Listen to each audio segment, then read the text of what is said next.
Welcome to Conversation With. This is a program on BCAT where we go in depth with one guest. And I have been trying to get this next guest on my program for a few months, but she's been pretty busy. I would like to welcome Mayor Becky Erickson, City of Poulsbo. Welcome, Mayor. Thank you for having me. I appreciate it. Before we go any further, I want to acknowledge where we are. We're in the beautiful Loft restaurant downtown Poulsbo, waterfront restaurant. We're overlooking the marina, and we want to thank Sandy and Angela Colbanes for allowing us to be here today. Just a lovely, lovely setting. So, Mayor, first of all, tell us a little bit about your background. Well, I'm a Puget Sound native, not a Poulsbo native, Puget Sound native. My husband was raised here and has lived in the Poulsbo area for well over 50 years. He's getting gray like I am, but he was raised on the farm on Knoll Road. And when I married my husband, he came with the farm. And it's been a love affair with the community since the first day I drove up the driveway, and it was wintertime and snowing. And the farm is 10 acres and had some big old maples, and drove up the driveway, and it was the holidays, and it was like, I can't believe this place. It's like a fantasy. It's so gorgeous. But I was raised in Kent and graduated from Kent Meridian High School, and then graduated from University of Washington, but have been a Puget Sound native all my life. So it's a real honor for me to be in Poulsbo with my family, and now serving as mayor. So this is my town. Before you were mayor, you did one term as council? Is that Not correct? even one term, half of a term, 2 years. You replaced someone? Is that No, I was elected to council in 2008 and defeated Mr. Henry, Jim Henry. Got it. And before I was elected to council in 2008, I spent about a year really studying city government, and so that I wasn't ill prepared for being a council person. I took it very, very seriously. And as the story goes, we were annexed into the city of Poulsbo on March 1 of 2006. And on August 26th of 2006, we got notification for large developments all along the Knoll Road corridor. And through a little bit of homework, I discovered these developments and worked with the city council to actually get a moratorium passed in that, I think it was passed in September of 2006, to put a freeze on the development activity on Knoll Road because the impact fees in the city of Poulsbo hadn't been updated, and there was really no way for the city to pay for all the infrastructure that would be required from 547 houses, 6 subdivisions. And that was the beginning.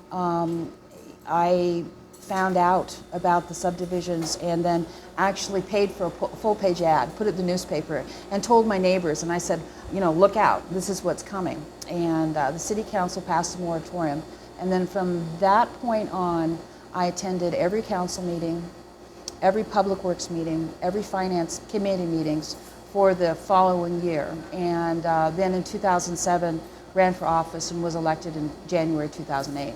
So that's kind of the history. Got it.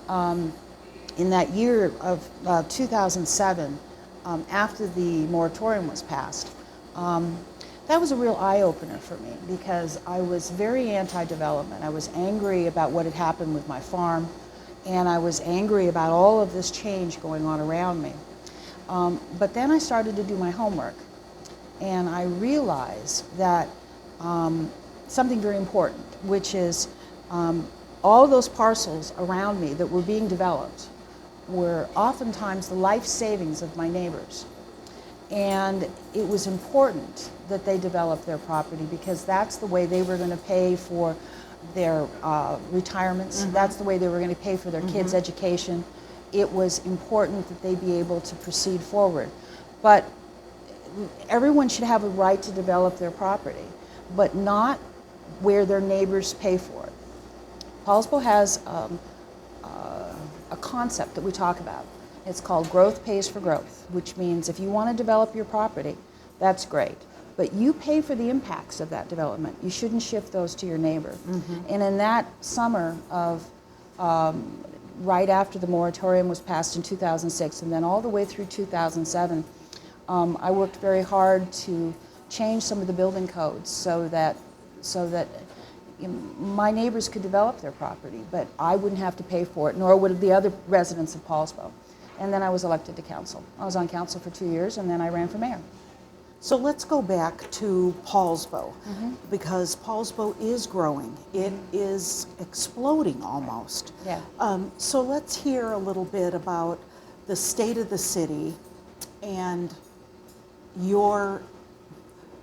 what you have discovered really in the last 3 months. Let's start with that question first. Well, what has surprised you?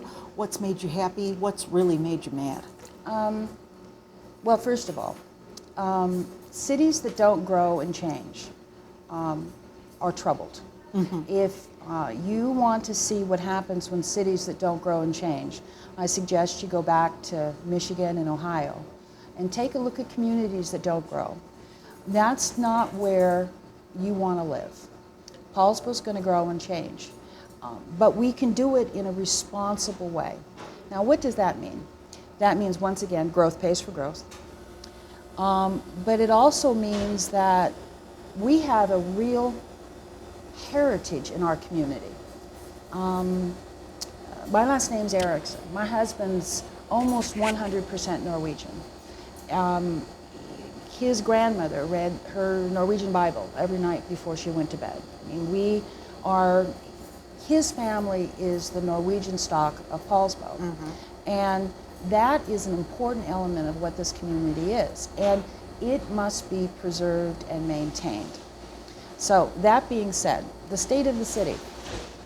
Poulsbo, relative to other jurisdictions, relative to the other cities within Kitsap County, is doing pretty well. We have economic challenges. Our revenue figures are about where they were between 2005-ish. We've lost huge amounts of sales tax revenue. Our real estate excise taxes have virtually disappeared because housing is not selling. So we have challenges from a financial standpoint. In addition to that, with the completion of the new City Hall, we also have burdened ourselves with a level of debt that this community, from my understanding, has never seen before. It's an expensive building, it's a big building. So you have a combination of two things. You have declining revenues, increasing debt, and increasing labor costs. It's kind of the perfect storm of, oh my gosh, you know, we have to be very careful about what we do. And frankly, was the pivotal reason I ran for mayor, because I have a financial background. I have a degree in economics and have been a business manager all of my life. I was in the private sector running businesses for many, many years. And so I felt that I had the skill set to take on this job. So I walked into City Hall with, I think, a very realistic expectation about what this job entailed. And frankly, I haven't been surprised. I haven't been surprised. Have I found out things that I didn't know? Oh, you bet. Have I found out things I didn't like? Yeah. Have I found out things that made me happy and felt real good about the community? Yes. But was I surprised? No. 93 FTEs, or 93 people, multiple direct reports. This is my skill set. I'm used to this. And I'm in what I call my assessment phase, which is figuring out how all the pieces are working within the city. And after that is concluded, I will make some changes. But Is there a timeline on that assessment? Probably about another month. About another month. I'm feeling pretty comfortable with the analysis that I've done so far. And I have a pretty good idea about some of the changes that I need to make. But I've not been surprised. And when I've said that to people, people have been, you haven't been surprised? No, I haven't been surprised. Well, you did your homework. You'd been on council, and council's not privy to everything within a jurisdiction. But you really, really did your homework. Mayor, let's backtrack just a little bit. Your new city hall is you're on track to be in August, September? The contractor says that they should be done sometime July and August. We have a move-in date of Labor Day. We haven't sold our existing city hall to anyone. That was the question. What's going to happen with your old We building? haven't sold the existing city hall to anyone, so there's not like somebody really pushing us to move. So we're going to do it very deliberately. Well, I don't know who would want to live in that building. It needs to be probably just leveled. It's such a hodgepodge. It's three different buildings added on. Exactly. Okay? Exactly. And it's a very, well, let's put it this way. I haven't moved into my office. I broke down and brought a coffee pot and I moved it in, and I've tacked up some posters. But the things that I normally put in my office, I haven't moved in because there's no point. Right. Because we're going to be in a new building here in just a couple of months. And so I'm waiting. And I did tack up one large poster because the plaster was coming off the wall. And so I wanted to cover the hole. Right. But other than that, I haven't really moved in. No, the building is on track and it's on budget. Good. And we're looking at moving in Labor Day. So, excellent. yeah. Well, and if our citizens remember, the whole City Hall location was a huge issue. It was a big issue. People, the citizens of Poulsbo, want it downtown. They don't want it on the other side of Highway 305. They want it right in the core. Right. And literally, from your office, you can look at your new building going up. Yeah, that's exactly right. It's part of one of the building blocks of what I call a walkable community. Which is building communities that are small and relatively dense, so people can walk from one thing to another, and it builds a sense of place. Yes, and it does. you have the model, the Bellevue model, where you're kind of spread out and you're driving from place to place to place, but then you have like the Ballard model, or where you have this small, dense community where people know one another on the street. They gather for coffee in the morning. Walk to the grocery. They walk to the grocery. They know their neighbors, and that's a good thing. And I think that that's, from my perspective, kind of the shared vision that people want of downtown Poulsbo. They don't want Silverdale, they don't want Bellevue, Exactly. they don't want Kirkland. They want that dense walking community where you can go in and get a cup of coffee and you run into 5 people you know. Amen. And thus, let's talk a little bit. It's called Poulsbo Place, Poulsbo the beautiful little hamlet almost. And those folks that probably live there, they easily walk downtown. They have a little bit of some little shops right there. And Right. Just very, very nice. And actually, that vision of those walking communities is not only what Poulsbo's, I think, trying to achieve for its downtown area, but it's also kind of mandated by state law. The state of Washington passed something called the Growth Management Act, which talks about building dense communities supported by transit or other types of public transportation, but building in dense communities and then leaving the outlying areas rural for rural activities, and also for things that are really important, especially in Kitsap County, like aquifer recharging. We don't have a major river in Kitsap County, so our water comes from wells, and unless we can get the rainwater back down and we can tap in, we need to recharge those aquifers. And that outside county area, remaining rural, I think is the ambience and the feel that people expect in Kitsap County. So you have small, dense communities surrounded by rural areas. That is our growth planning, our planning that we are doing as communities. And I think it's kind of a good way to live. I really do. Now, I've got 10 acres, okay, Right. so, but there's nothing wrong with also having urban agriculture. You're Exactly. seeing that develop too, which is people that take their land in urban communities that don't choose to develop and grow things and support the farmers markets. It's an important element. So Great. We're going to take a quick break, and when we come back, we're going to talk a little bit more about economic development and also Poulsbo's relationship with Bainbridge Island. So stay with us. We'll be right back.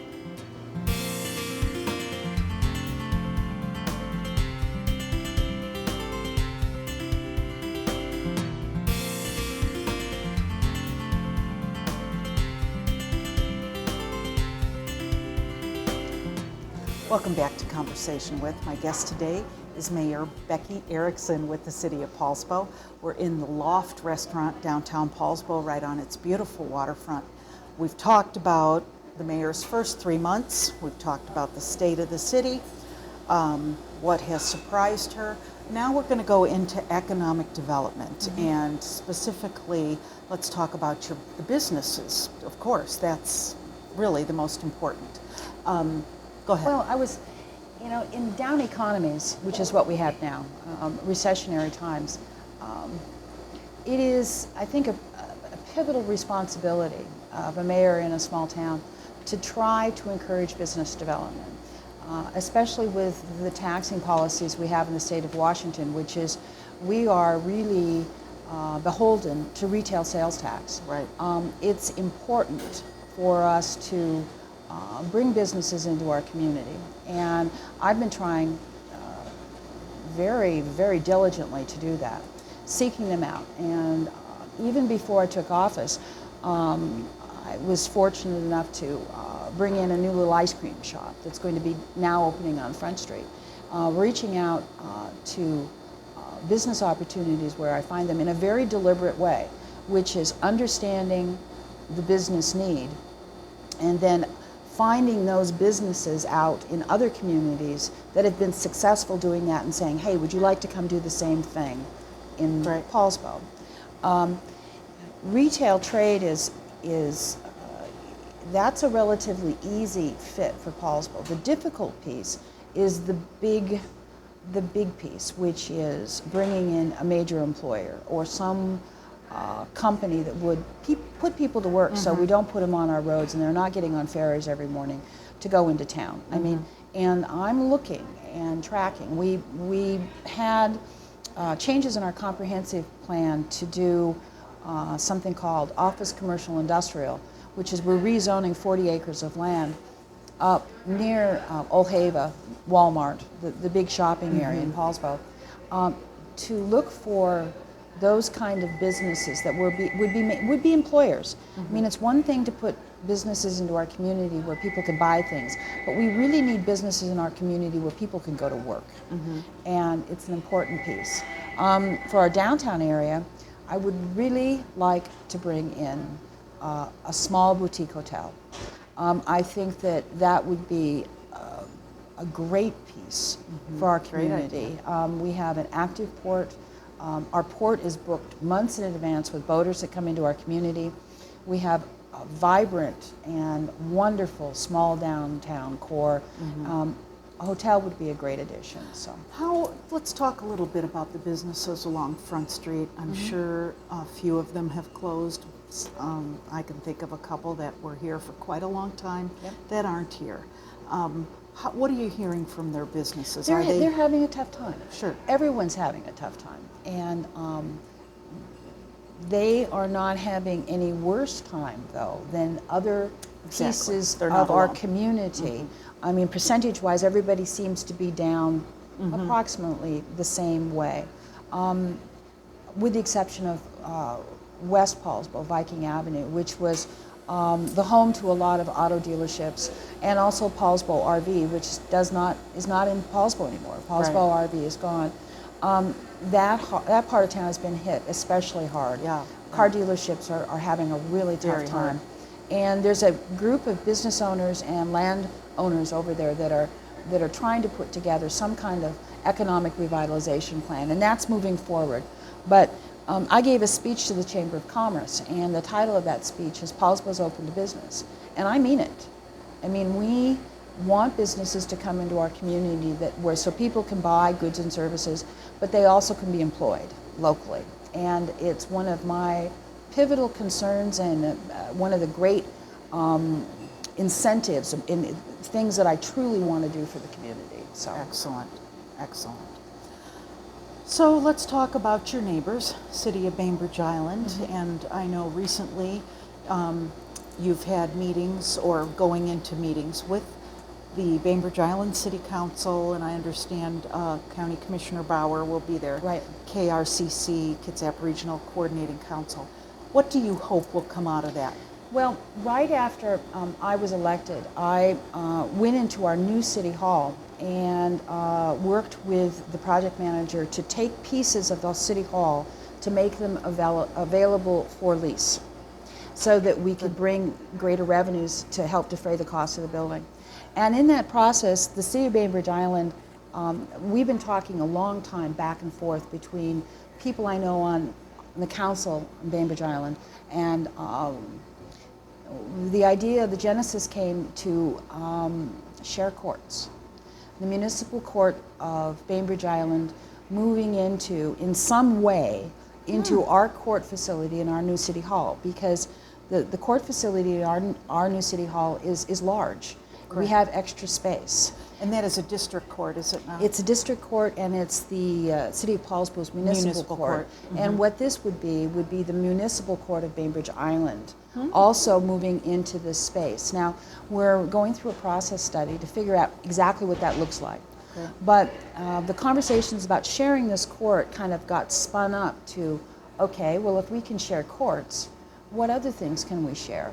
And tomorrow night, which is the 31st, we are going to have a joint council meeting between the City of Poulsbo and the City of Bainbridge Island, and we're going to talk about sharing cost, sharing resources, and trying to achieve what I call economies of scale, which is sometimes two groups coming together can do something cheaper than each of us doing it individually. Absolutely. And there's several things on the agenda. We're going to have Commissioner Bauer is going to be there, as you said. Representation from Port Madison Enterprises is going to come. We're going to get together and we're going to talk about ways that both communities can benefit by sharing. Mm-hmm. And everything from IT infrastructure to public works equipment to transportation needs up and down the 305 corridor, municipal courts, and basically back and forth, ideas that we can put together to share. And it's important because both of us have declining revenues, and both communities could use the cooperation of the other. And so it's pretty exciting, and I'm really happy to be involved with it.